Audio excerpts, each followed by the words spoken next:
네, 반갑습니다. 반갑습니다. 세 번째 시간입니다. 아, 김동철 목사님과 함께하는 경계인 TV, 북한 바로 알기, 오늘 세 번째 시간입니다. 지난번에 이어서 계속해서 책을 읽어 나가겠습니다. 한번 지난번에 읽었던 그 전반부 제목은 다시 한번 읽겠습니다.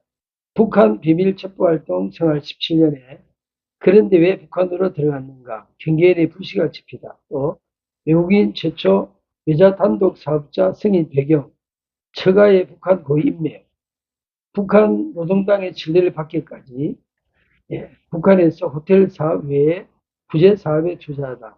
국방위원회와 중앙당 39호실과 거래하다. 그리고 김정일 표창 수상의 목적, 북한 고위 인맥 구축을 위한 사전 포석, 여기까지 했습니다. 김정일로부터 세 번의 표창을 받은 이야기까지 저희들이 나누었습니다. 이어서 계속 읽겠습니다. 김일성 종합대학교 대학원 명예 철학박사 수여, 북한 엘리트 주체 사상과 교육 탐구, 북한에는 200여 개의 대학교가 있습니다. 나는 북한의 주체 사상과 사회주의 엘리트들의 정신 사상 등을 좀 더 확실히 알아보고 싶었고, 당시 평양 통일전선부에서도 나에게 북한 사회주의 사상과 정신교육을 할 목적으로 김일성 대학교에 입학을 권유하였습니다. 평양 통일전선부는 수년 동안 내가 북한에서 활동해온 과정을 보면서 어느 정도 신뢰성을 가지게 된 것 같았고, 또한 북한 최고의 대학교인 김일성 종합대학교에서 미국인이 최초로 공부하고 있다는 상징성도 확보하려는 듯 했습니다. 그들은 나에게 같은 민족으로서 동질성을 좀 더 느끼도록 만들면서 소련 마르크스 레닌 공산주의의 한계를 극복하는 김일성 주체 사상의 위대함을 나에게 좀 더 확실하게 주입하려는 의도를 가지고 있었습니다. 그리고 내가 북한에서 좀 더 신뢰받는 사업가가 되고 소위 북한 지식인들과 교류하려면 어떤 학문적인 타이틀을 수료하는 과정도 필요했습니다. 또한 어느 나라에서 활동하든지 그 나라의 최고 교육기관에서 무엇을 가르치는지 공부해 보는 방법이 가장 그 나라를 잘 이해할 수 있다는 생각도 했습니다. 나는 그들의 권유를 받아들였고 2009년도에 김일성 종합대학교 정치대학 사회과학원에서 주체 사상을 이수하였고 명예철학 박사를 수여받으면서 북한의 사상과 사회 시스템을 더욱 자세히 알게 되었고 북한 엘리트들의 정신 구조를 파악할 수 있게 되었습니다. 예. 북한 엘리트 주체 사상과 교육을 탐구 한글로 지금 쓰셨습니다. 여기에 대해서 독자들에게 좀 더 하고 싶은 이야기 있으신가요? 네. 뭐 뭐, 이것을 뭐 책으로 간단하게 썼지만은 어, 독자분들에게 이걸 설명하는 것은 꽤 시간이 많이 걸릴 수 있어서 그냥 간단하게만 설명드리겠습니다. 물론 이제 북한의 그 교육기관이 무엇이 있다라는 것을 대략적으로 그 한국 사회도 나와 있죠. 뭐 북한에 어떤 교육기관이 있다 이렇게. 김책 대학교 김책 그리고 김일성 종합대학교 네, 네. 예. 그런 게 좀 있다는 걸로 아마 알고 있을 텐데 사실은 북한에 김일성 종합대학이라고 하는 자체는 원래 그 김일성이 그 주도해서 만든 것인데 사실은 이게 뭐 조선인민공화국이 세워지면서 이제 얼마 후에 바로 생겨난 것이 이게 종합대학인데요. 종합대학을 이제 하면서 이제 학과가 많이 늘어났습니다. 늘어났고, 또 학생 수도 이제 처음에는 몇 없다가 세월이 흐르면서 이제 그 학생들의 수요가 많아지고, 또 평양에만 이런 대학이 있는 게 아니고 각 지역마다에도 교육기관, 그 대학교가 다 있습니다. 우리가 알기로는 뭐 평양만 있는 걸로 이렇게 아는데 아니에요. 각 도마다 대학교가 또 있습니다. 예. 네, 있어서 그 대학들이 뭐 전문적으로 하는 그 교육들이 다 다르겠지만 주로 이제 지방에서의 대학은 농업 관련 것 또는 수산업에 관련 것들에 대해서 좀 많이 합니다. 왜냐하면 농촌이고 또 평양을 멀리 떠나 있는 곳이다 보니까 그 지역의 특성을 살려서 대학을 학과를 운영을 하죠. 대부분이 원예, 농업 뭐 이런 쪽으로 이제 학과가 있고 평양 쪽에는 이제 뭐 알다시피 그 종합대학이라는 게 있어서 종합대학 안에 뭐 무수하게 그 학과가 많습니다. 근데 그 중에서 제가 다녔던 곳은 김일성 종합대학의 김일성 정치대학입니다. 정치대학원의 사회학원에서 제가 그 2년간 수료를 했습니다. 그때 이제 저를 이쪽으로 보낸 것은 사실은 이제 저에 대한 어떤 신임도 있었겠지만은 어쨌든 저를 자기네들에 대한 어떤 그런 가지고 있는 이념과 사상을 좀 제대로 가르쳐서 소위 말하면 이 좀 사람을 바꾸려고 했던 것 같아요. 그래서 저는 또 그들의 요구에 따라서 또 이런 마음도 갖고 있었던 거죠. 그러면 이런 기회를 통해서 그러면 한번 체계적으로 공부를 해보자는 그런 그 열망이 있었죠. 그래서 서로의 뜻이 부합돼 가지고 제가 이제 그 대학을 다니게 되었는데 어떻게 내가 낮은 선봉에 있는데 평양까지 가겠어요? 그렇잖아요. 그런 게 또 있네요. 예, 그러나 저는 이제 유독 그 평양으로부터의 지시를 받고 제가 이제 출발을 할 때는 제 차를 가지고 고위 지도원 2명과 함께 갑니다. 일주일에 이렇게 가던 것을 아예 이제 한 달 정도의 이 여정을 가지고 평양에 가서 아니, 낮에서 평양을 그렇게 시작합니다. 네, 아니죠. 가서 이제 머물 수 있는 이 시간을 이제, 왜냐하면 공부를 해야 하기 때문에. 예, 그래서 이제 제가 시간 텀을 이제 점차적으로 이렇게 늘려갔죠. 늘려가면서 집중적으로 제가 이제, 소위 말하면 이제 출퇴근하다시피 한 거죠. 예, 그때마다 이제 제가 이제 나진에서 제 차를 가지고, 제 자가용을 가지고 같이 이제 출발해서 떠납니다. 근데 제 차는 뭐 미국 차가 아니고 중국의 번호판을 붙인 거예요. 이게 중국 차죠. 외국, 그러니까 북한들보다 외국 그렇죠. 차네. 중국 차인데 중국 차는 그래도 거기서는 좀 허용을 합니다. 왜냐하면 같은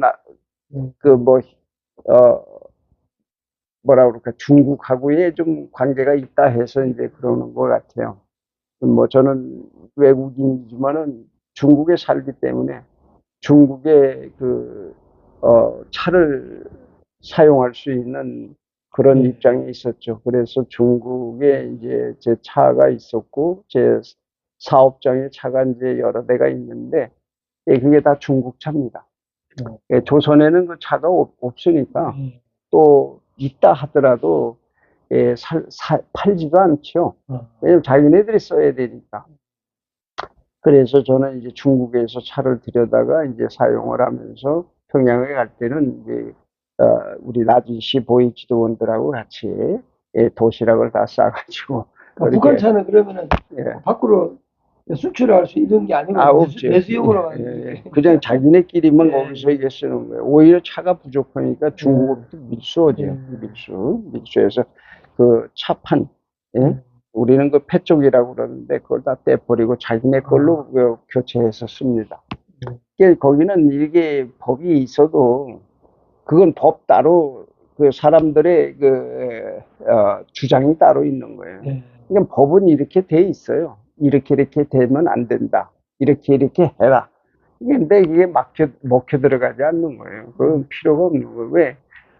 예를 들어서 중국에서 차를 밀수해 왔어. 그러면 왔으면 자기들 법규에 따라서 이걸 만들어야 되는데 일단 차가 불법으로 들어왔는데 어떻게 이걸 그 법률에 의해서 그걸 맞춰서 이걸 할 수 있어요. 못하니까 그건 법은 적용되지 않냐고 자기네들끼리의 어떤 그런 이해관계에 따라서 이제 허가를 해주는 거죠. 이거는 이제 보안소에서 해주는 거거든요. 자동차는 뭐 보이부에서 해주는 게 아니고 보이부라고 해서 보안 그러니까 안전부, 보안부 뭐 이런 쪽에 뭐 이렇게 하지 않아요. 그 사람들이 보이부에 걸릴 일이 없다면은 절대로 보이부가 그 사람들의 권한을 침범하지 않습니다. 북한은 딱 나누어져 있어요. 요거는 요것만 하고 요거는 요것만 하도록 딱 돼 있습니다. 예, 안전부하고 딱딱 갈라져 있습니다. 서로가 어떤 사건이 벌어지면 협업은 할 수는 있는데 절대로 권한은 서로 침범하지 못하도록 만들어 놨어요. 그러나 이 한국은 안 그렇잖아요.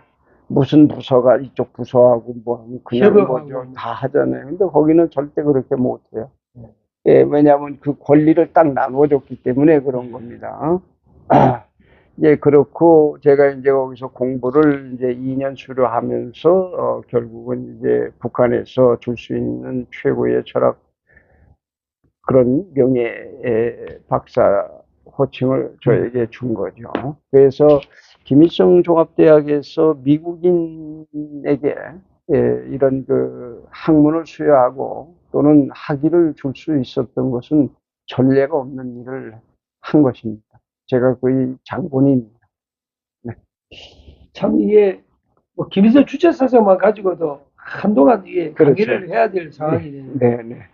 그냥 지나가야 됩니다. 근데 글쎄요, 이제 주체사상 얘기가 이렇게 나와서 좀 하는 얘기지만은 사실은 우리 어떻게 보면은 북한의 주체사상보다는 이 대한민국에서 알고 있는 북한에 대한 주체사상이 더 우월하게 지금 말하고 있는 거예요. 사실은 북한에서 제가 여기 책에는 주체사상이라고 얘기를 했지만은 거기에는 주체라는 말을 씁니다. 왜? 김일성이니까 주체원이니까. 달력을 바꿔놨단 말이에요. 김일성이가 정권을 잡고 수령으로 즉위할 때 그때가 원년입니다. 그래서 우리와는 이 달력이 달라요. 우리는 옛날서부터 내려온 날짜로 치잖아요. 근데 북한은 그게 없고 김일성으로부터 시작해서의 연도수가 나오는 거예요. 그래서 주체 몇 년 하다 보니까 주체의 사상이라는 게 붙어버린 거예요. 내가 공부해 보니까 본래 주체 사상은 없는 거지. 그러니까 이름 자체가 없는 거예요. 이념이나 사상에 대한, 다시 말하면 김일성의 신격화를 위해서 만들어 놓은 그것을 얘기하는 것인데 우리는 이것을 주체라는 그러한 그 의미를 떠올려 갖고 사상이라는 걸 결부시켜서 주체 사상 이렇게 얘기해요. 절대로 북한 사람들에게, 여기 지금 대한민국에도 뭐 외국에도 그쪽에서 살다 오신 분들이 많은데 그분들한테 물어보세요. 주체 사상이라는 게 있는가? 주체만 있다는 이야기. 그렇죠. 거긴 주체가 있는데 주체 안에 이념과 사상이 다 있는 거예요. 근데 오직 김일성 하나만을 위한 이론이지 그게. 다른 게 없는 거죠. 근데 우리는 이 마치 주체 사상이라는 게 대단한 신처럼 여기고 있는 거예요. 무슨 얘기, 뭐, 여 한국에 와 보니까, 뭐, 너도 나도 어떤 사람들, 뭐, 주체사상 뭐 얘기하고 그러는데, 저는 할 말이 없습니다. 그런 분들이 얘기할 때는. 그것도 허상이죠. 이게, 우리가 너무 저쪽에 대해서, 한국 사람이 그걸 포장했다, 이야기. 오히려 더 이러한 북한에 대한 어떤 그런 문제점을 더 부각시킨 겁니다. 만들어가지고. 실제는 그렇지 않은데, 허상이죠. 그래서 뭐 여기 정치하시는 분들이 옛날에 뭐 북한에 가서 뭘 했고 다 쓸데없는 헛소리입니다. 헛소리. 자기들이 그러한 어떤 그런 뭐 일들 그런 것을 했다라고 하는 것을 부각시키기 위해서 그것을 선전화한 것이죠. 저는 잘 모르겠어요. 제가 여기 한국에서 26살에 제가 떠났기 때문에 여기 모릅니다. 뭐 이유 그러면 이제 예. 여기 이제 김일성 종합대학교 정치 학부에 주체 사상이라는 교과서가 있나요? 없죠. 이게 주체 사상이라는 어떤 그런 게 없는 거예요. 다만 이제 거기에 대해서 수령에 대한 뭐라 그럴까 우리로 말하면 지침서 뭐 이런 것이 있는 것이지 주체 사상이라고 해갖고 나오는 것은 없다 이 말이에요. 네? 한국에서 다 만들어낸 말들. 그렇죠. 그런 것들을 이제 그렇게 이것에 대한 심각성을 제대로 인지하지 못하고 만들어낸 거죠. 이게 제가 이제 기회가 되면 북한에도 무슨 사상이 있는 것처럼 포장했다. 근데 북한은 김일성이 하나가 사상이지 다른 게 사상이 없다 이 말이에요.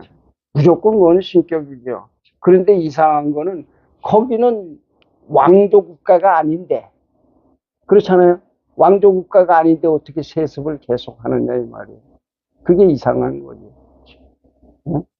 그러니까 왕조 국가도 아니면서 세습은 계속 하는 게 아주 이상한 나라죠. 우리가 저 세계를 다 알지 못합니다. 우리는 요만큼 알고 있는 거예요. 어떤 분들은 북한에 대한 어떤 이런 것들을 이론이나 사상이나 어떤 이념에 대해서 너무 거기에 막 집착돼 있는 것 같아요. 예? 학문적으로, 이론적으로. 그래서 북한은 무슨 뭘 했고 했는데 사실 그게 정말 쓰레기 같은 얘기입니다. 우린 그거 전부 버려야 돼요. 그거 버리지 않고서는 북한을 절대 안다고 말하면 안 되는 거예요. 그것만 버리면 이제 북한 보이는 거예요. 그래서 이게 우리가 북한 바로 알기에 대한 이야기를 하는 거는 바로 북한에 대해서 이제 새롭게 북한을 알게 해줄 목적으로 이 유튜브를 하고 있는 거예요. 진도 더 나가죠. 네. 이거 한 주제만 가지고도 뭐 하루 종일도 할 수 있을 것 같아요. 그렇죠. 네. 북한에서의 구제 사업 다시 하나도 이제 첩조성했는데 한 달에 400여 명을 구제한 걸로 이렇게 하셨어요. 북한 주민들의 식량 배급은 1990년대 중반부터 시작되었던 김정일의 고난의 행군 시절에 최악의 상황이었으며 그 당시 이딴 흉년과 수해로 말미암아 북한 주민들의 식량 배급이 끊기자 수십만 명의 아사자가 발생하였습니다. 내가 북한에서 활동하던 2000년대 초중반 시절에서는 굶어 죽는 사람들을 별로 보지 못했지만 그래도 배고픈 생활고는 여전하였습니다. 나는 원활한 북한 인민들의 지원 사업을 위하여 2004년도에 중국 연변주 훈춘시 밀강 양수천에 국수공장과 빵공장을 차려서 그곳에서 북한으로 식량을 보름에 한 번씩 국수 10톤, 빵은 500지함 박스, 지함이 박스입니다. 500지함 정도를 공급했다. 훈춘시 고나 통상구는 북한과 중국이 무역 거래를 할 수 있는 세관이며 최적경 통로였다. 이곳은 북한, 중국, 러시아, 삼국이 맞물려 있는 국경 지역으로서 밀무역이 많이 성행하기도 하였다. 북한으로의 수출 허가 물품들은 중국 세관의 통관세만 내면 쉽게 통관되지만 수출 불허 상품들을 통관하려면 권하 세관의 비공식적 라인을 통하여 엄밀한 통과세를 상납하여야 한다. 북한에선 자선구제 활동도 어려운 대상자들을 상대로 하여서 개인적 접촉을 통하여 마음대로 제공할 수가 없다. 구호 물자들은 반드시 북한 당국으로 제공하여야 한다. 그러니 궁핍한 주민들에게 제대로 구호 물자가 전달되는지 확인할 수가 없다. 그리고 북한 주민들은 쌀보다 국수나 강냉이를 더 선호했다. 왜냐하면 국수나 강냉이를 조리하게 되면 양이 쌀보다 더 많이 부풀어 올라오기 때문에 배를 채우기엔 쌀보다 국수나 강냉이가 더 좋았기 때문이다. 강냉이는 말려서 저기통에 넣고 빻아서 죽을 만들어도 먹고 배급받은 쌀과 적당히 섞고 그 안에 시래기 배추를 넣어 먹으면 포만감이 딱 좋다. 주민들이 쌀을 배급받으면 장마당에 내다 팔아서 양이 많은 다른 식량을 구한다든지 아니면 다른 생활 필수품을 구입하곤 했다. 구호 식량의 전달은 주로 저녁 늦은 무렵에 나의 아내가 담당했다. 그들은 나의 두만강 호텔 뒷문으로 몰려와서 딸딸이 손수레 일종인 딸딸이의 구호품들을 싣고 갔다. 한 사람에게 20kg 정도의 국수나 밀가루를 전달하였다. 이러한 사실이 은밀하게 소문이 나서 나중에는 우리 호텔에서 구호품을 받아가는 주민들이 한 달에 400여 명으로 불어날 때도 있었다. 아니나 다를까 라선시 인면위원회에서 연락이 왔다. 모든 생활 물자는 최고 지도자가 주민들에게 배급하는 것으로 되어 있는데 일개 외국인 사업자가 직접 배급한다는 것 자체가 체제에 대한 도전행위라고 간주한다는 말이었다.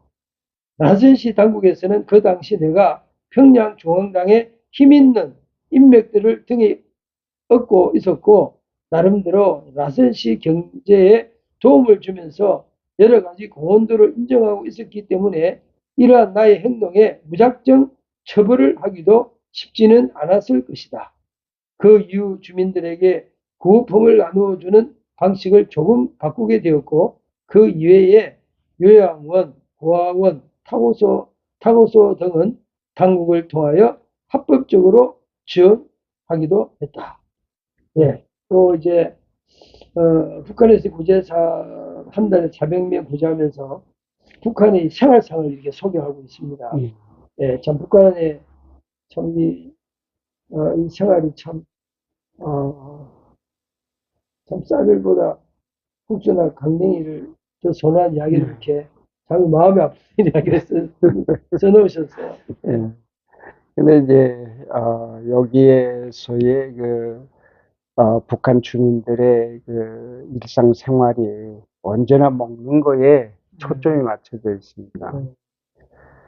거기는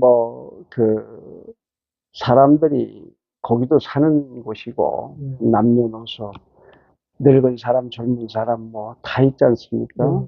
예, 근데 전부 100%가 전부 먹는 거에, 왜냐하면 먹는 거에 굶주려 있기 때문에 먹는 거에 많은 관심을 가지고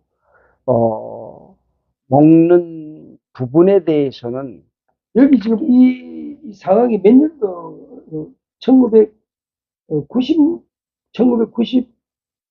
90년대 그때 이제 여러 가지 어려움 때문에 상당한 사회적 혼란도 있었고 아사다도 있었고 하는 그런 때가 있었죠. 그러나 저는 그 후에 가서 2004년부터 제가 이제 구호 사업을 시작을 했던 것이기 때문에 그때로부터 이제 제가 이런 구호 사업에 많은 북한이 한참 어려울 때 가셨네요. 그렇죠. 제일 어려울 때 들어갔었어요. 제가 처음에 거기 가니까 아무것도 없었어요. 그때가 처음 갔을 때가 2002년도인데, 그때는 이제 제가 그 북한에 대한 어떤 그런 모습을 보기 위해서 처음 제가 발을 들였던 것이죠. 그래서 가보니까, 도대체 이건 뭐라고 말하기가 곤란한 나라예요. 저런 나라도 있겠나 싶은 거죠. 난 실제로 북한에 대한 아무런 지식이 없었어요. 정보도 없었고, 그냥 제 집사람에 의해서 그런 배경이 있으니까, 호기심에 또 가보고 싶었고, 그래서 제가 들어가서 이게 보니까, 이게 뭐 북한이란 자체가 이게 사람 사는 데가 없는 거예요. 이게 길거리에 사람도 없는 거예요. 그때 당시 가니까. 아무것도 없고 다 그냥 그 집들이 그냥 어둠침침하고 뭐 이랬죠. 뭐 전기가 없어서 그런 거고. 예, 그렇죠. 그래, 제가 이제 그 사람들의 그런 모습을 보면서 마음이 안타깝더라고요. 왜 같은 사람인데 왜 그 사람들 먹을 게 없고 우리는 풍부한가. 이 사람들은 아주 먹는 것 때문에 서로가 아주 그 뭐라 그럴까, 적대 관계, 서로가 적대 관계, 먹는 것 때문에. 그래서 이제 제가 식량을 중국에서 이렇게 만들어 가지고 우리 호텔 지하가 넓습니다. 지하 창고에다 이걸 전부 쌓아놓습니다. 제가 갖고 들어온 거니까 누가 타치를 못하죠. 세관에서 이제 중국 관아세관에서는 타치를 하죠. 식량 못 들어가게 하거든. 중국에서 식량을 못 가지고 들어가게 한다고.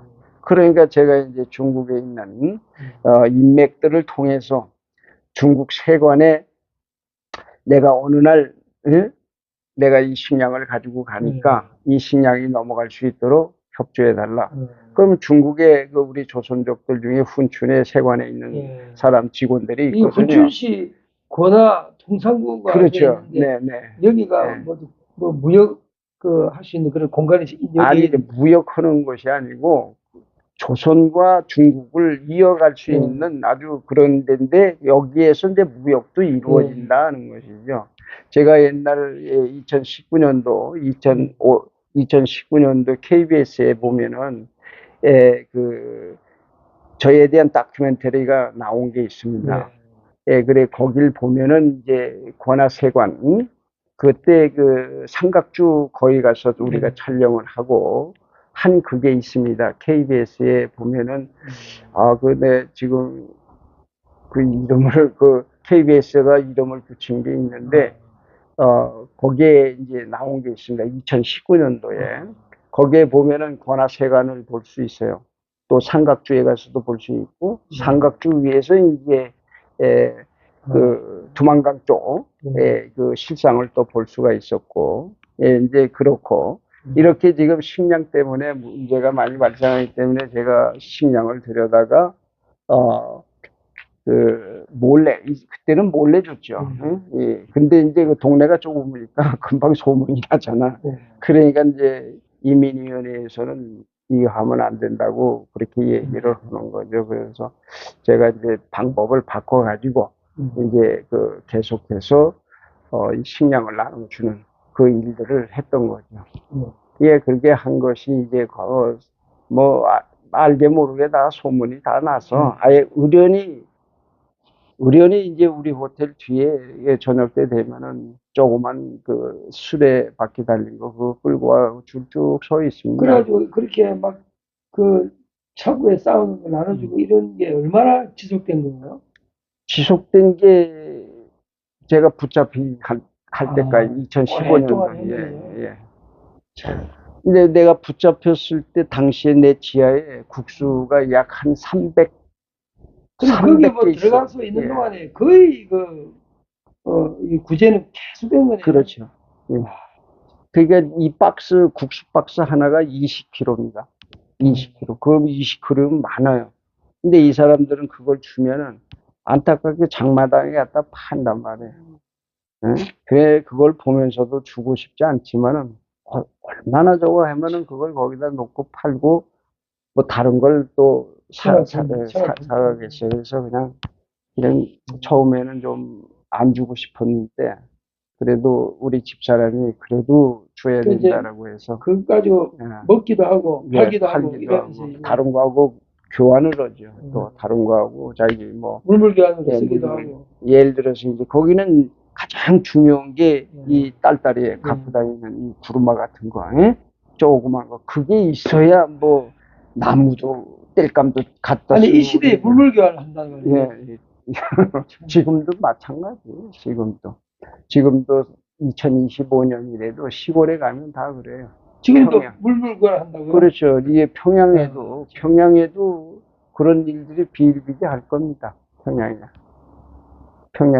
예, 이게 평양 사람이라고 해서 뭐 시골 사람들보다 잘 사는 거 아니에요. 오히려 그 사람들이 더 피곤하게 살아요.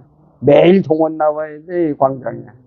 무슨 행사만 나면 꽃 들고 다 자기 자리가 다 있어요. 거기 가면 줄이 다 걸려 있습니다. 여긴 누구, 이쪽은 어디 누구 다 돼 있어요. 그러면 항상 하던 거기 때문에 수만 명이 몰려도 다 합니다, 이거.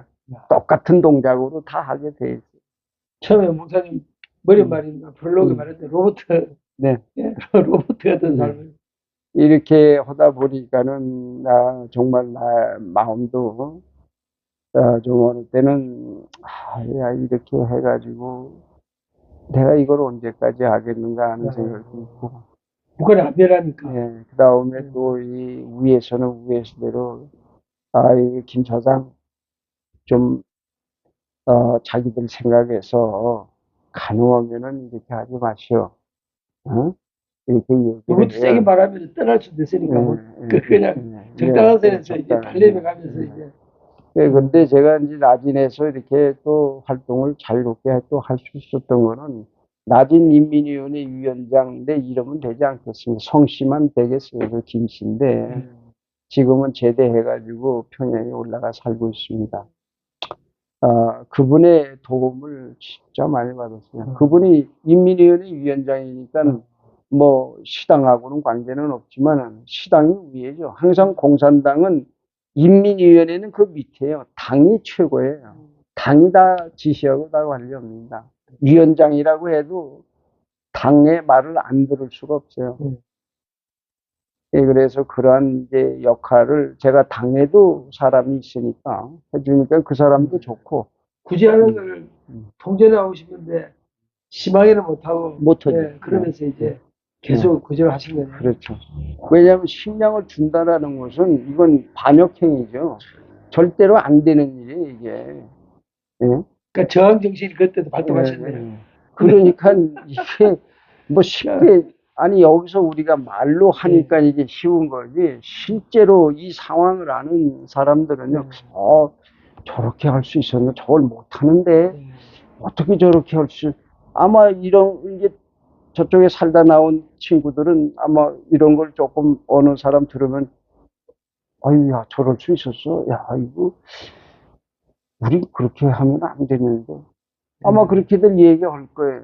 그래 당신들이 살아온 그 환경에서는 이런 걸 보지 못했기 때문에 안 될 수 있다고 생각하는 거예요. 그러나 우리 나중 선봉만큼은 원래 경제 특구로 만들어 놓지 않았냐, 이게. 거기는 외국인이 수시로 들락거릴 수 있는 자유롭게 예, 수입할 수 있는 경제 특구로 경제 특구로 만들어 놨기 때문에 여기만큼은 좀 생활상이 조금 다르다 이 말이야. 제재는 해도. 근데 제일 그 사상적으로 북한이 어떻게든지 먹고 살아야 되니까 그런 방법을 쓴 거예요. 그렇죠. 어떻게든 먹고 살아야 이게 되니까. 조금 편법을 하는 거죠. 왜 자기들이 못 해주는 걸 내가 다 해주니까 조금은 안 되지만은 좀 너무 티나게 하지 말라 이 소리란 말이에요. 응? 그래서 이 낮은 선봉에 와보지 못한 사람들이 부식일수로 많아요. 말은 들었을 수 있을 거예요. 예? 내가 한북도에 있으니까 한북도 그쪽으로는 그런 얘기 좀 들었을 거라고. 예? 그러나 낮은 선봉에 들어오려면 아무나 들어올 수 없는 거예요. 그렇기 때문에 낮은 데서 일어나는 일들을 잘 모를 수 있습니다. 예. 북한에서 구제 사업하면서 한 달에 400명 구제하면서 그 북한 그 주민들, 북한 친구나 인민들의 그 생활상을 잘 소개를 했어요. 그렇죠. 지금부터 이제 북한의 그 생활상 이야기하면서 그다음에 북한의 남녀, 연애, 결혼, 풍습, 자녀 교육 이런 주제를 또 다루셨어요. 한번 제가 읽겠습니다. 북한의 남녀, 연애, 결혼, 풍습, 자녀 교육, 봉건 성문 제도 사회. 북한은 아직도 이조 조선시대의 남존 여비 풍습이 많이 남아있다. 청년 남녀 간의 연애도 마음대로 못한다. 왜냐하면 북한은 사람들마다 성분이 있다. 이 성분은 당과 수령에 대한 충성도와 공헌도를 말하며 가족이나 개인마다 평생 꼬리표처럼 붙어 다닌다. 이 성분은 사돈지간을 맺는 일륜지 대사에 큰 작용을 한다. 성분이 서로 비슷한 수준에 있는 사람들끼리만 주로 결혼하며 빈부의 격차가 있어도 서로 결혼하기가 어렵다. 이러한 풍습은 부모들의 강요도 있지만 젊은 남녀들이 스스로 자기들의 신분과 수준에 맞추어서 상대를 만나기 때문이다. 그래서 북한은 아직도 봉건적인 신분 제도가 존재하고 있는 셈이다. 일반 서민들의 결혼식에는 축하객들에게 식사 대접도 못하는 경우가 많다. 축의금도 못 내는 축하객들도 많다. 돈이 좀 있는 집안 같으면 택시를 잡아 타고 시내에 한 바퀴 드라이브 하는 것은 시내에 한 바퀴 드라이브 하는 것을 신혼여행으로 대체하곤 한다. 북한에서는 남녀 모두 15세에 군대에 입대하여야 한다. 남자는 10년, 여자는 7년의 국방 의무가 복무 기간을 완수해야 한다. 국방 의무를 마치면 대학교로 재진학하거나 취업의 길로 나누어진다. 북한 학생들은 공부가 당 충성 최우선의 길이기 때문에 공부를 굉장히 열심히 한다. 학생의 신분으로 남녀 간의 연애는 반동으로 몰릴 수도 있기 때문에 연애 결혼은 거의 드물다. 결국 남녀의 애정관계나 결혼도 국가가 관리하는 셈이다. 네. 여기까지 이제 봉건 성문 제도 사회라고 말씀해 주셨습니다. 야, 이거 아니 그 결혼 여행을 택시 타고 한 바퀴 도는 거 결혼 여행. 예, 지금 이제 방금 읽어드린 것처럼 북한은 어제나 오늘이나 앞으로도 봉건주의라고 얘기해야 되겠죠. 봉건 사회입니다, 거기가. 거기가 공산국가가 아니고 사회주의 국가도 아니에요. 그냥 말로서의 어떤 그런 이야기들을 할 때는 사회주의다, 공산주의다, 뭐 이렇게 얘기를 하는데, 저는 제가 가서 한 번도 그러한 것을 느껴본 적이 없어요. 아, 여기는 봉건 사회다. 그러니까 이시조선이 해왔던 그대로 아직도 그것을 봉건적 관습으로 그 생활이 이어져 가고 있다라는 것을 한참 후에 제가 알게 된 거예요. 네. 그러니까 우리는 지금 봉건제도라는 게 싹 없어졌잖아요, 한국은. 그러나 아직도 거기는 계속해서 그 봉건적 어떤 마인드나 또는 봉건적 생활이 계속해서 이어져 갈 수밖에 없습니다. 왜냐하면 그 체제 구성 자체가 거기서부터 출발했기 때문에 그런 거예요. 그 조선시대 봉건제도는 머리에 그만 떠오르는 게 남존 여비 이런 그렇죠. 거거든요. 대단히 심합니다. 그럼 북한도 이제 그게 그렇죠. 그대로 있다는 이야기예요. 예, 지금 얘기한 것처럼 예를 들어서 서로 사람은 이렇게 보면은 남녀간에 보면은 뭐 감정이 생길 수도 있잖아요. 예? 젊었으니까 나이가 그때 해봐야 15살 미만이고 15살 넘어서 이제 하는데, 자, 그러면은 지금 서로 간에 좋아서 뭐 동네 사람인지 다 동네 사람 안에서 보는 겁니다. 그러니까 다른 데 가서 우리처럼 기차를 타고 비행기를 타고 그 딴 데 동네라 가서 그러면 몇 명이나 모여 사는 이게 이제 동네라는 건 이게 인민반으로 이렇게 나누어져 있고 전체 그 시로 말하면은 우리 시는 약 한 내가 가서 조금 지나니까 한 10만 명 정도 되더라고요. 예, 처음에 제가 갈 때 7만 명밖에 안 됐어요. 7만 명. 그 동네 하면은 그 전체 인구가 한 7만이나 10만 예. 되면 동네 하면은 그렇지. 동네 안에서 서로 오다 가다 보고, 뭐, 동네 안에서 서로 이제 예, 예, 이렇게 보고 하는 거죠. 동네라 그러면 한 몇백 명 모이는 요 정도. 그렇죠. 예. 그러다가 이제 서로 눈이 맞았다 칩시다. 맞았다 쳐도, 아니, 어디 가서 몸을 풀 데가 없는데 어떡할 거예요, 그게. 그냥 서로 멋쩍어 갖고, 우리 옛날 영화들 보면은 왜 이렇게 서로 이렇게, 예, 이 옛날 영화에 보면 서로 뭐 말도 못하고, 뭐 이렇게 여자들은 얼굴을 뒤집어 쓰고, 뭐 이런 그 서로, 그 서로의 마음은 있지만은 가까이 할 수 없는 그런 모습 있잖아요. 거기가 똑같단 말이에요. 그러다 보니까는 이제 뭐 예를 들어서 어디 한가한데 모인다고 그래 봐야 어디로 모여요? 강냉이 밭으로밖에 못 가는 거예요. 어디 갈 데가 없으니까. 그래서 참 통제 사이다. 예, 그러니까 이 연애도 마음대로 못 하는 거예요.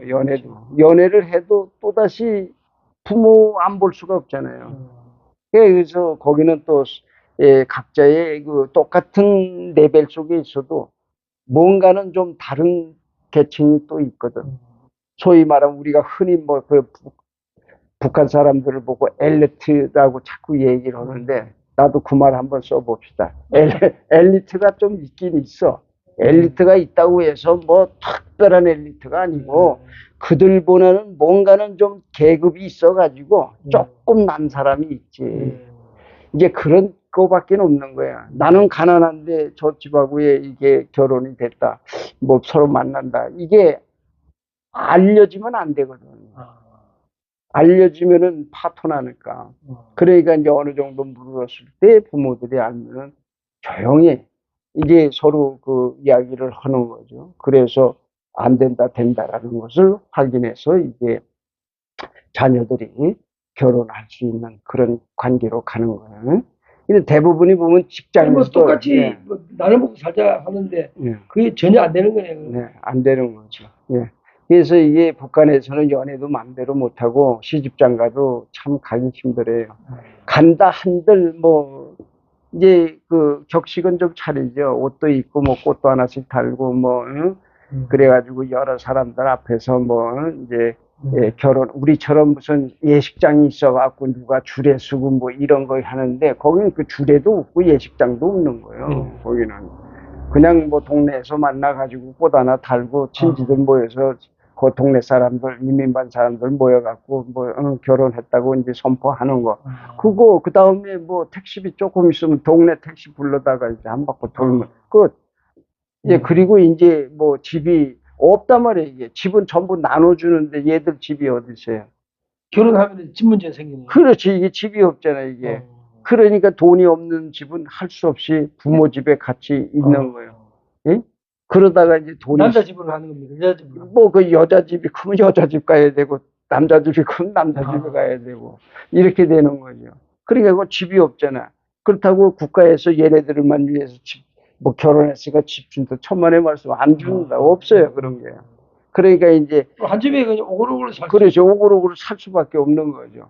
그러다가 이제 방도 몇 칸 안 될 건데. 방이 뭐 100칸이면 100칸, 한 칸이나 두 칸밖에 더 있어요. 거기서 그러면 결혼한 부부가 부모랑 같이 산다 이야기. 그렇죠. 같이 살아야 되는 거예요. 기가 예, 그러다가 이제 예를 들어서 자기들이 어떻게 해서 장마당에서 열심히 해가지고 돈 좀 벌었다. 그러면 돈 벌은 거 갖고 할 수 있는 건 없어. 그러니까 남의 집을 이제 우리 집이 작잖아요. 작으면 이 집이 크잖아. 그러면 저 집은 큰데 이 큰 집이 필요 없는 거야.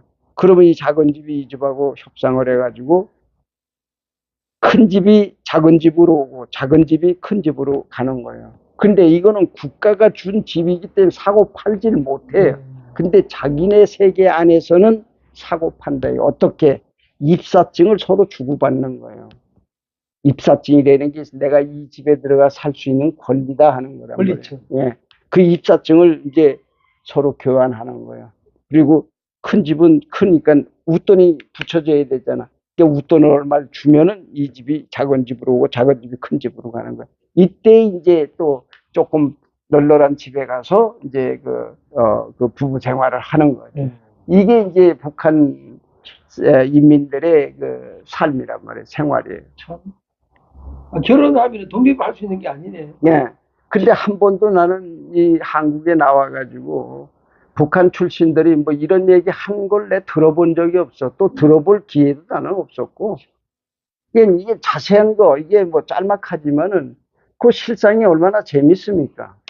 예? 우리가 몰래 이런 게 뭐 한 번이라도 어디에 나온 적 있습니까? 있어요? 이런 내용에 대해서 뭐 그렇죠.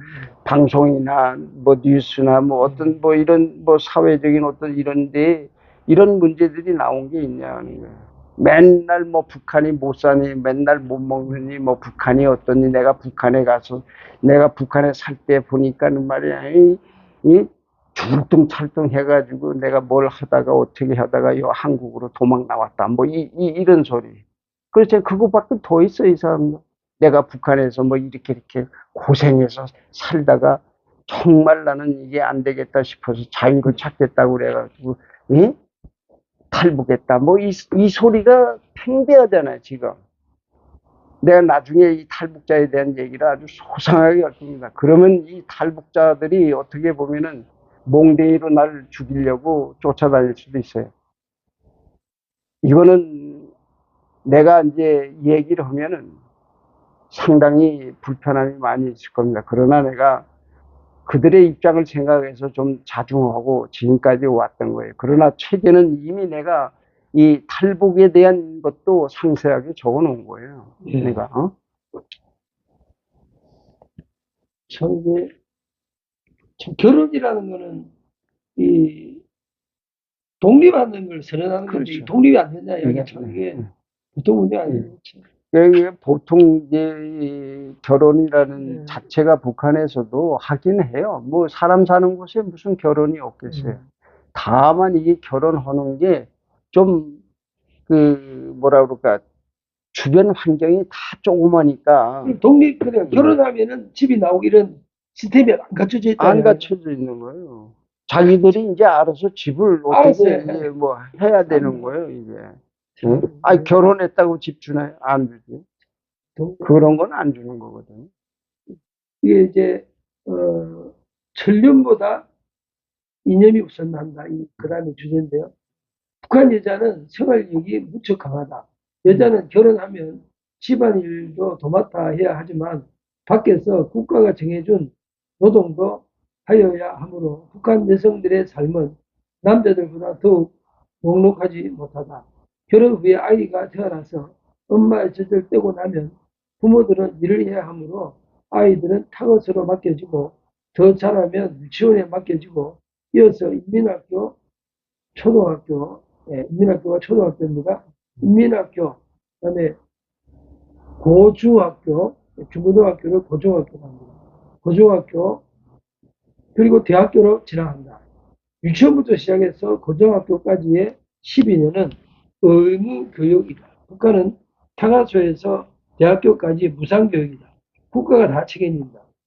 자녀들의 교육비가 공짜라서 좋아할 것이 전혀 무상이기 때문에 부모와 자식 간의 철륜의 정보다 국가의 책임하에 이루어지는 당과 수령을 위한 체제와 사상 교육이 먼저 우선이다.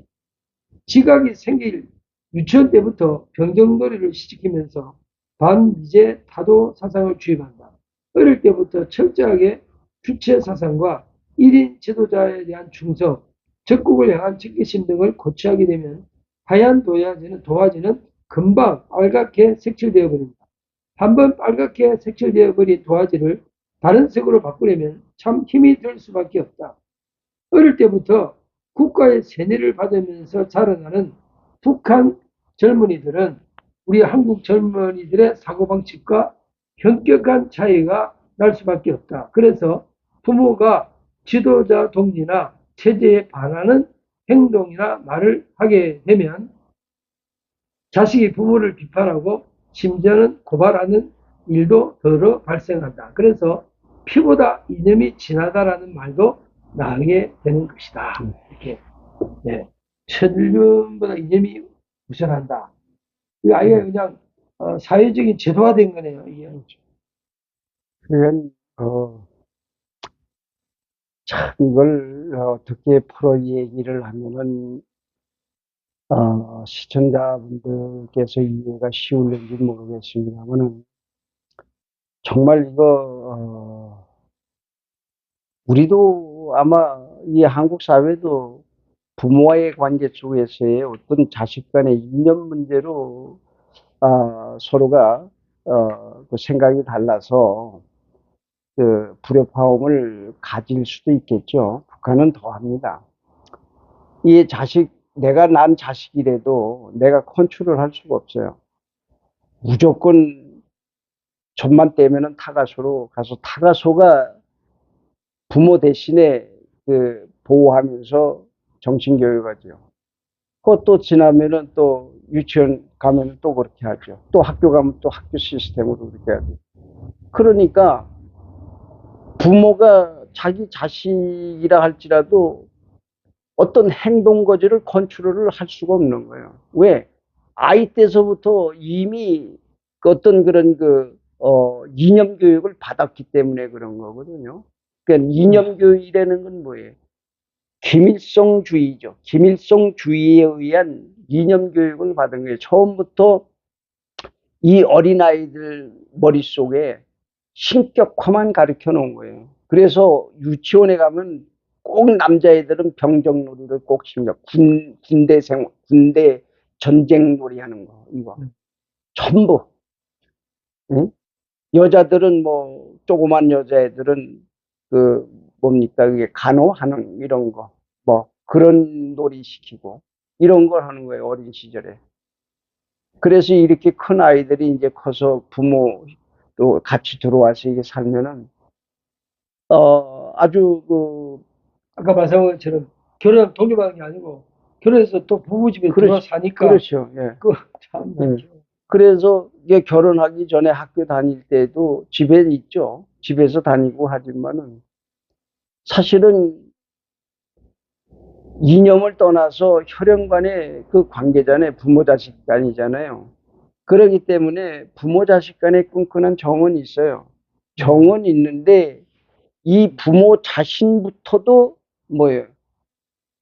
자식에 대한 교육보다는 이 자식이 충성하는 모습을 좋아한다 이 말이에요. 왜? 부모가 부모도 그렇게 그렇게 배웠으니까. 배웠으니까. 부모도 그렇게 배우고 자식도 그렇게 배우고. 그렇지. 그래서 이 자식이 만약에 반대적인 어떤 성향을 가지면 이거 안 되지. 큰일 나지, 이게. 그러니까 부모나 자식이 같기 때문에 이념적으로는 뭐 이렇게 나쁜 게 없죠. 그러나 이제 아이가 뭐 그렇지 않고 말이에요. 거기도 가면은 애들 그 껄렁거리는 애들 있거든요. 학교에 이제 중학생 요때가 제일 문제거든. 뭐 예를 들어서 9살에서부터 13살 요 사이가. 그러면 공부하기 싫은 놈들은 맨 돌아다니면서 돌아다녀봐야 장마당밖에는 없는 거거든. 그래 거기 가야 뭐라도 하나 주워 먹을 수 있으니까. 그러니까 그렇게 돌아다니면서 집도 안 들어가. 그러니까 부모는 부모대로 속이 타는 거죠.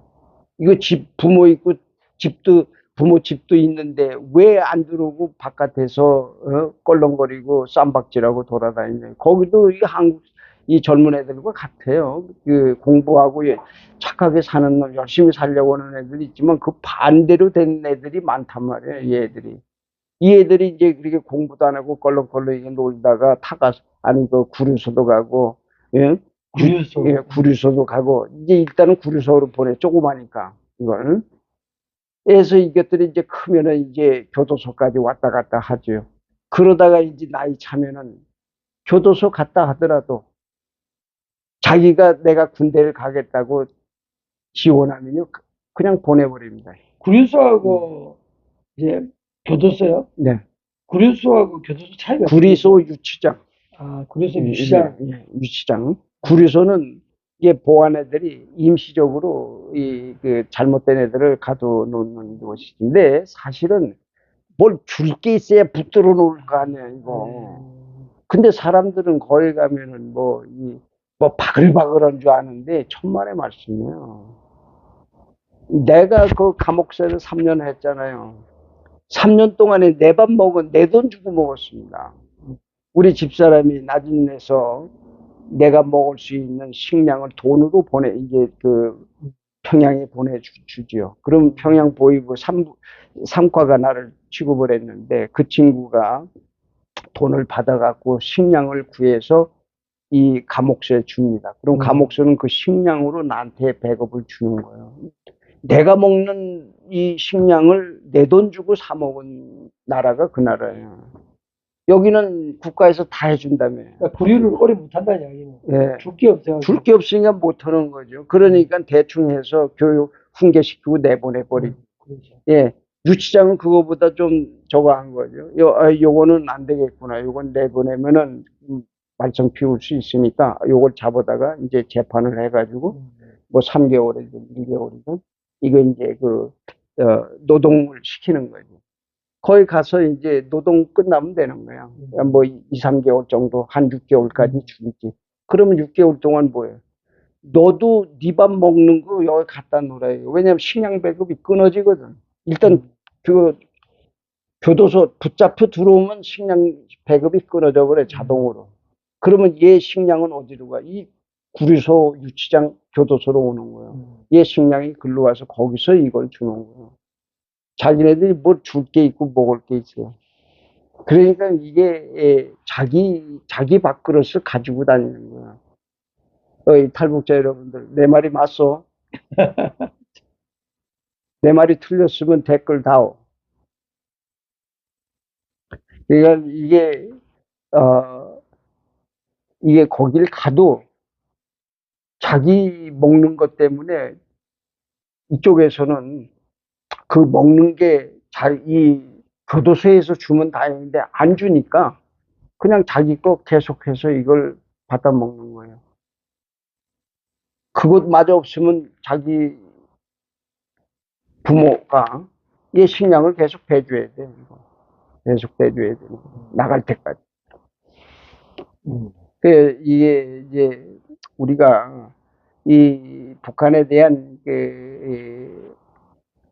이런 법 체계 혹은 법에 의한 어떤 그런 처벌 관계 또는 처벌 이후의 수용 생활 일의 문제 이런 것들에 대해서 좀 더 많은 시간을 가지고 계속해서 제가 이 얘기 해드리겠습니다. 이거 중요한 게 이걸 알아야 돼. 우리는 너무 이쪽에 뭐 그쪽에서 살다 온 사람들이 너무 여기에 대해서 뻥을 많이 쳐놨기 때문에 우린 거기에 다 세뇌돼 있는 거예요. 그러다 보니까 지금 그쪽을 구류하는 기간도 먹는 것과 관계되는. 그렇죠. 예. 그러니까 이제 거기서 오래 둘 수가 없는 거예요. 둔다고 해봐야 이제 최대 한 6개월 뭐 이런 식, 뭐 1년씩 이렇게 갈 수 있는 그런 사람들은 그야말로 예? 아주 흉악범이 아닌 이상은 그렇게 해요. 그래서 예를 들어서 뭐 동네 안에서 무슨 일이 벌어져 갖고 붙잡혀 갔다. 예? 뭐 이런 정도면 다 구류소에서 다 끝나는 거예요. 응? 그러나 이제 그거보다 더 뭐 큰 사람을 싸우다가 어떻게 보면 때리다가 죽을 수도 있잖아요. 그러면 이런 애들은 좀 이제 크게 다루는 거지. 그러니까 그런 애들은 이제 교도소 보내는 거죠. 예? 교도소 보내더라도 뭐 식량은 다 나와야 될 테니까 이제 집에서 주든지 이렇게 해서 그러면 이제 교도소 안에서 이제 생활하는 거죠. 생활하면서 주로 하는 일이 전부 노동이에요. 예? 노동.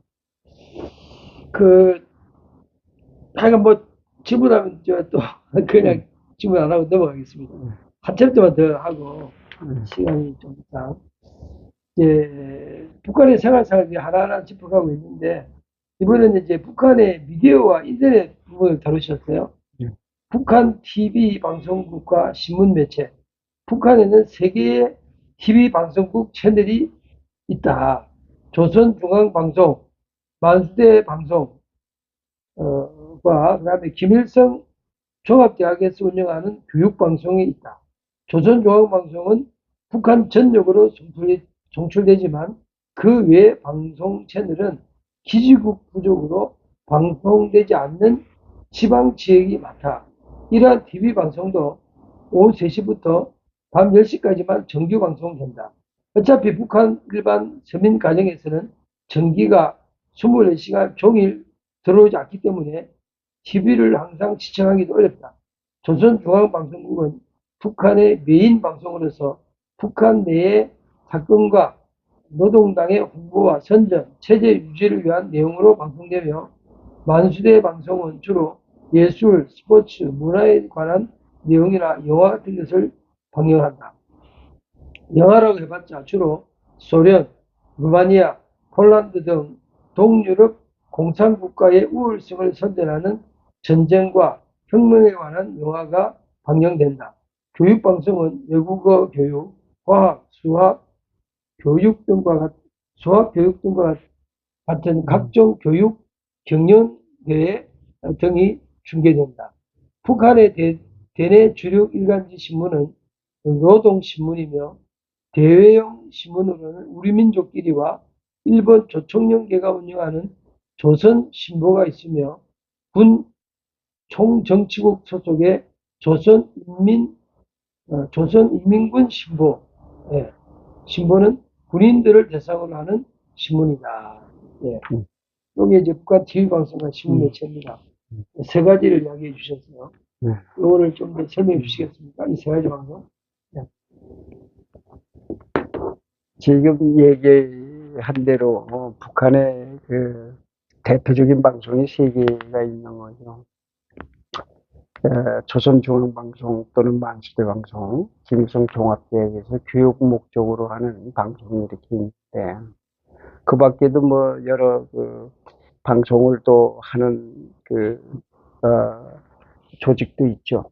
그러나 이제 그런 거는 자기들 조직을 위해서 이제 하는 방송들이고, 근데 대체적으로 중앙방송이 모든 것을 다 장악하고 다 하죠. 근데 이제 이거는 뭐냐면 선전선동부에서 이건 다룹니다.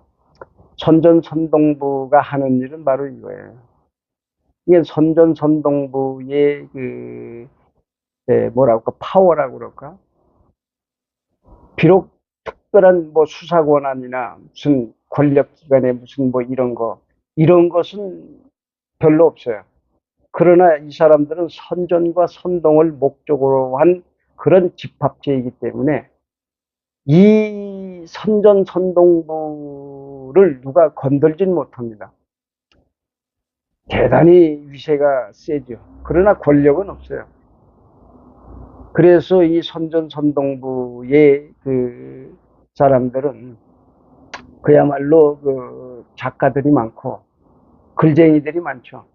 권력이 없다는 건 무슨 말이죠? 이게는 어떤 그런 그 권력이라고 하는 것은 예를 들어서 내가 가진 권력을 가지고 뭐 이렇게 해라 저렇게 해라 뭐 이런 권력은 없다 이게. 그러니까 자체 그거 안에서만 활동한다는 거예요.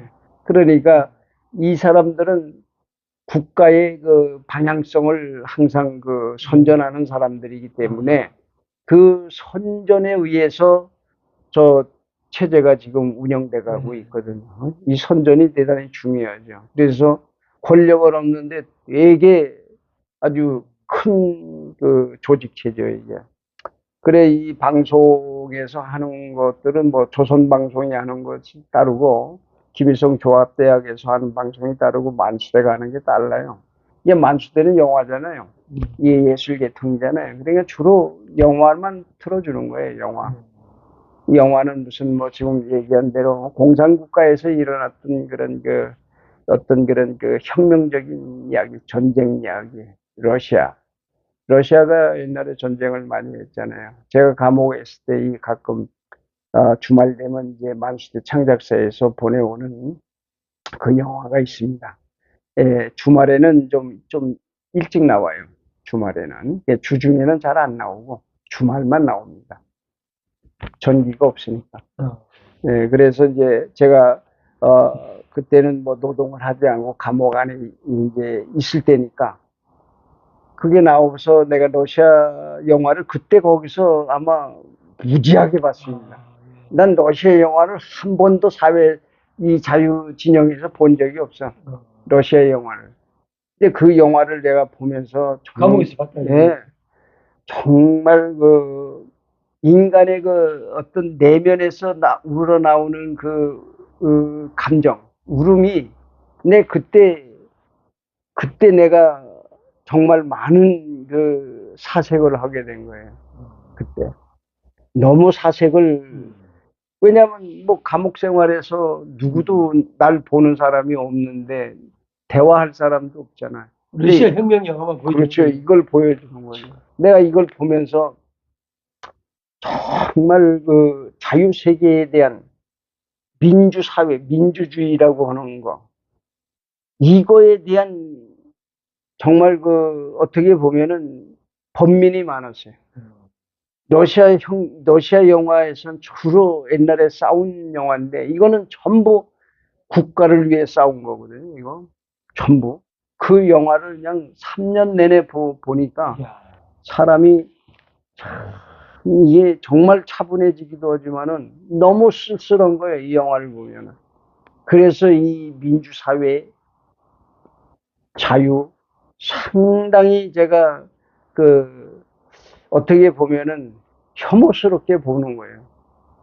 그러니까 허상이죠, 지금 이게. 우리가 지금 이것이 자유다, 이것이 민주다고 하는 이 자체가 나에게서만큼은, 다른 분들은 모르겠어요. 나에게서만큼은 이 자유와 민주라고 하는 것은 결코 이것이 있기 때문에 우리가 자유를 누리는 것이 아니다라고 나는 생각되는 거예요. 한 사람 한 사람 자체가 자유인 거예요. 한 사람 한 사람 자체가 민주주의예요. 근데 우리는 어떤 틀에 자꾸 끌려가서 나를 거기다 집어넣으려고 하다 보니까 자유민주주의 뭘 수호를 위해서 뭘 한다고. 웃기는 소리 하지 마십시오. 본인이 자유자요, 본인이 민주주의자다 이 말이에요. 근데 왜 그냥 거기를 자꾸 다른 쪽으로 가려고 하느냐는. 내가 이 러시아 영화를 보면서 러시아의 그 노래 있습니다. 백만송이 장, 그거 다 러시아 노래예요. 군가입니다. 그게 군가. 백만송이 뭐 노래 있어요. 한국에. 예. 원래 그게 군가였거든요. 러시아. 그래요. 러시아 거란 말이에요. 이게. 그거를 예, 리바이브 해갖고 그거 한 거예요. 그렇구나. 예. 그리고 백학이라는 노래가 또 있습니다. 이게 우리 말로 표현하면 백학이라는 주제가 있어요. 그러니까 러시아나 무조건 옛날 공산국가의 그 노래는 전부 나라와 국민을 위한 이게 대통령이나 무슨 지도자를 위해서 부른 노래가 아니에요. 전부 나라를, 국가를 위해서 부른 노래예요, 전부. 그것이 다 전부 군가로 나온 것이에요. 이게 북한도 마찬가지. 지금 나온 자기들이 부르는 모든 노래는 이 러시아에서 전부 영감을 받아서 만든 거예요. 이 북한 노래가 하나도, 지금까지 나온 모든 노래는 러시아에서 나온 거예요, 전부. 러시아의 그 정신적인 지배 아래. 그렇죠. 왜냐하면 우리가 흔히 볼 때, 북한이 중국하고 가깝다고 자꾸 생각해요. 천만의 말씀이 안 가까워요. 러시아 속에서 이게 나온 거예요. 김일성의 그 그렇죠. 이론이. 러시아. 러시아에서 나온 거란 말이에요, 이걸. 우리 그걸. 감옥에 있는 러시아 영화 보여준다. 그렇죠. 그걸 똑똑히 알면은 북한을 더 잘할 수 있는 거예요. 이 사람들의 노래가, 과연 이 노래가 아주, 그 북한 노래를 들어보면요. 가만히 들어보면 정말 마음에서 끓어오르는 그 어떤 애정이 느껴지는 거예요. 애정이. 예? 우리는 그 노래를 자주 안 들으니까 맨날 모르고 우리는 사랑이 어떻고 뭐가 어떻고 맨 이 노래만 했기 때문에 우리는 그쪽으로 간 거지만 저 사람들은 러시아의 영향을 받아 그 노래를 그대로 갖고 하고 본 것 중에 하나 이야기 한번 해보시면. 러시아 영화 백학 같은 거 이런 거. 백학이에요. 백학. 예, 백학. 뭐죠? 이게 이제 러시아 러시아 무슨 때 영화인데 그 영화에서 주제곡이 바로 그 백학이라는 노래예요. 근데 그 노래를 들으면 이건 조국을 위해서 나가 싸우는 자기의 어떤 그 가족들에 대한 얘기인데 이 가족들의 희생에 의해서 자기 나라가 바로 선다는 그런 노래예요. 이게 주로 다 보면 국가에 대한 노래였지. 이제 북한은 뭐야? 이 북한의 노래는 한 놈을 위해서 만들어 놨단 말이야. 근데 저기는 아니거든. 러시아는 아니다. 예, 아닌데 얘들이 가져와서 각색을 해가지고 김일성이를 위한 노래로 다 막 바꿔놔 버렸단 말이야. 그래서 그 북한 노래를 가만히 들어봐야 다 김일성이 위한 노래란 말이에요. 러시아는 국가주의네요. 그렇죠. 그리고 이제 예. 러시아는 국가주의인데 그거를 이제 개인주의로 바꿔놓은 거예요. 예. 그래서 이게 그 북한의 문학이라든지 노래라든지 춤이라든지 악기라든지 뭐 요만한 거 하나 빠짐없이 모조리 다 러시아 거예요. 그거 분명히 아시기 바랍니다. 다 러시아에서 온 겁니다. 조금도 중국에서 넘어온 건 하나도 없죠.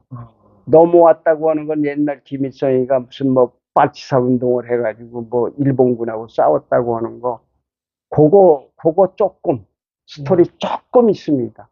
우리 이 집사람의 그 가족사도 거기에 몰려 있는 거예요. 짧은 거기에.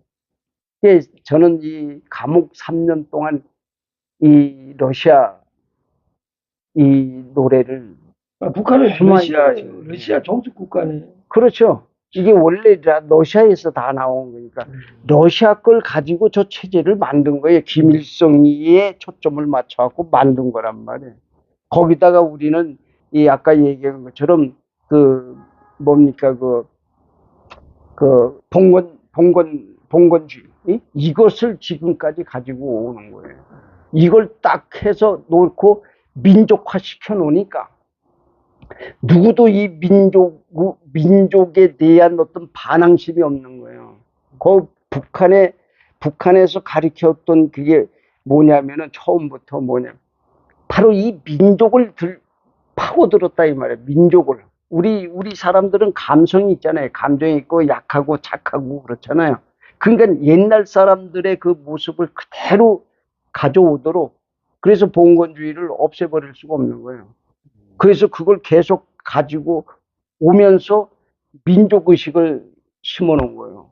우리 민족이가 우리는 끝까지 이 체제, 그 국가, 이 나라를 위해서 내가 한 목숨 바쳐도 오히려 영광으로 생각하는데 이 소리를 자꾸 가르쳐 놓은 거예요. 그래서 저희가 그냥 하나로 이렇게 뭉쳐져 있는 거죠. 민족을 자꾸 얘기하니까.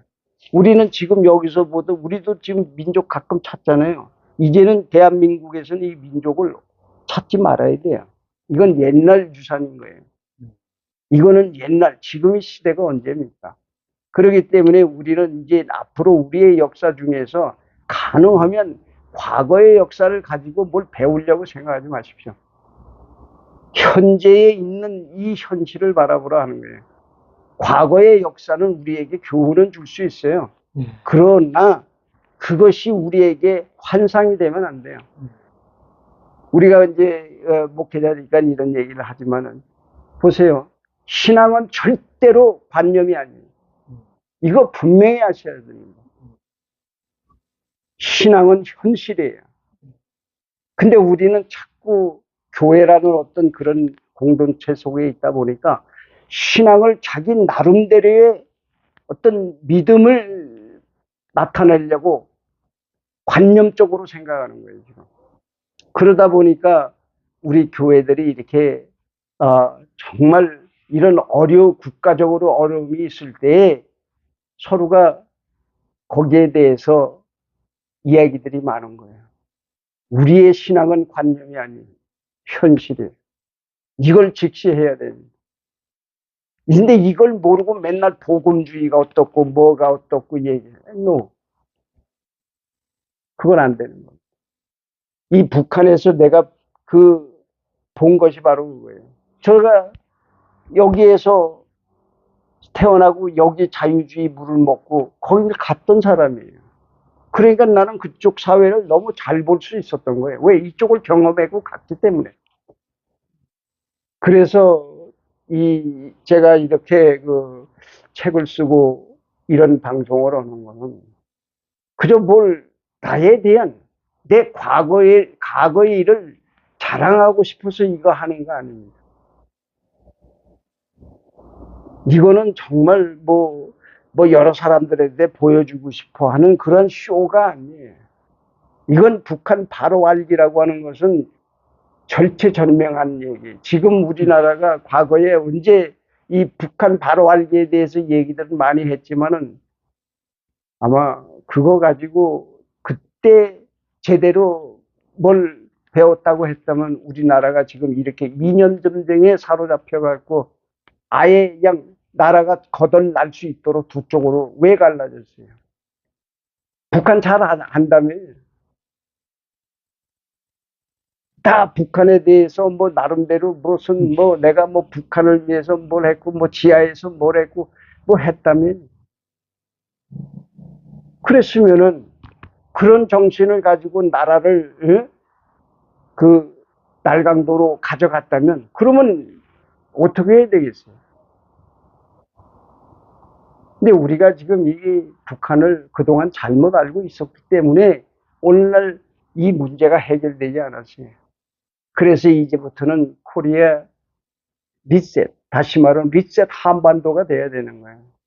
이걸 통해서 저는 그런 걸 하려고 제가 이렇게 여러분 앞에 서게 되고, 정말 우리는 이 북한을 이제 어떤 현실에서 좀 동떨어진 그러한 북한을 알려고 하시면 안 되는 거예요.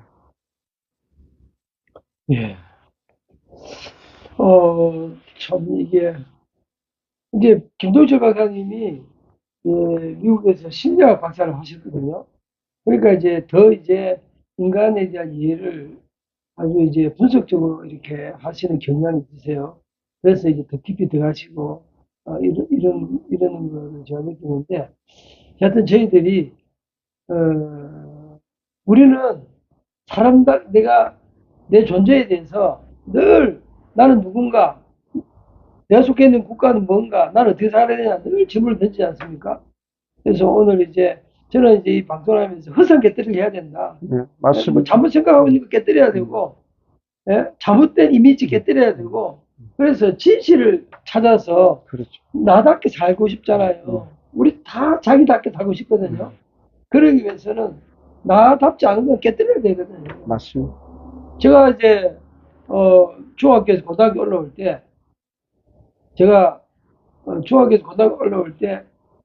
시험장에 갔어요. 시험장에 가서 고등학교 시험 보러 가는 시험장에 갔는데, 수험번호를 들고 그 학교 운동장에서 제 수험번호를 찢어버렸습니다. 왜 그러냐면은, 그때는 고등학교 올라갈 때 그 인생이 결정이 돼요. 상고, 공고, 인문계, 막 이렇게. 그래서 그때 제가 중3 때였는데요. 그걸 제가 수업번호 찢어버리면서 내가 그때 철학적 고민을 했어요. 중3 때. 어떤 고민이냐. 내가 누군지도 모르는데 내 삶을 결정한다는 게 말이 안 된다. 내가 누군지도 모르는데 내가 인문계 갈 건지, 공고를 갈 건지, 상고를 갈 건지, 이게 결정된다는 게 그렇죠. 말이 안 된다. 이래가지고, 그 중3 때인데 제가 수업을 찢어버렸습니다. 그 좀 희한해. 그러니까 우리 부모님들 얼마나 당황했는지 몰라요. 당연하죠. 중3 때 제가 인생이 결정되기 싫었으니까. 그 마찬가지로 사람은요, 나답게 살고 싶은 욕망이 있어요. 그러기 위해서는 정말 우리가 한번 이 시대를 살아가는 이 아픔을 정말 허상을 깨뜨리고 실상을 찾아가는, 그렇죠. 예, 그래서 참된 자유인이 되는, 예, 맞습니다. 그런 전쟁을 치러야 될 것 같습니다. 오늘 여기까지 하고요. 인사드리고 이제 1부, 2부, 3편까지인데요. 다음에 4편을 여러분들 기대하시기 바랍니다. 인사. 네. 하여튼 지금까지 이렇게 장시간을 거쳐서 저희들이 얘기를 나누었습니다. 들으시는 시청자분들께서는 어떻게 들으셨는지는 모르겠지만 잘 판단해 주시고, 의문난 점이 있으면 댓글을 달아주시고, 저희들 방송에 대해서 많은 관심을 가져주시기를 부탁드립니다. 오늘 감사합니다. 감사합니다. 다음 시간에 뵙겠습니다. 네.